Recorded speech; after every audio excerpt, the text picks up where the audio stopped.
Once upon a time, in a distant kingdom, there lived a proud yet fair king. This king believed that happiness only came from wealth and luxury. One day, as he walked through the streets of his kingdom, he noticed a poor man sitting by the roadside, looking peaceful and cheerful despite his humble life.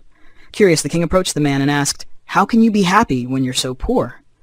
Don't you feel sad about your situation?" The poor man smiled and replied, "Your Majesty, happiness doesn't come from money or grand palaces. It comes from being grateful for what we have.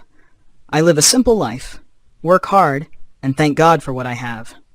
The king was surprised by his answer and decided to test him.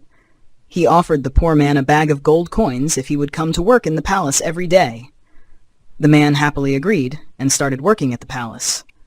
But as days passed, the king noticed that the man wasn't as joyful as he used to be. He looked worried, and he no longer smiled as he once did. The king asked, "What's wrong? You seem sad, unlike before." The man sighed and replied, "Your Majesty, the bag of gold you gave me has become a burden. I'm always worried about losing it, and I think about it all the time. I've become less happy than I was before." The king realized the wisdom in the man's words.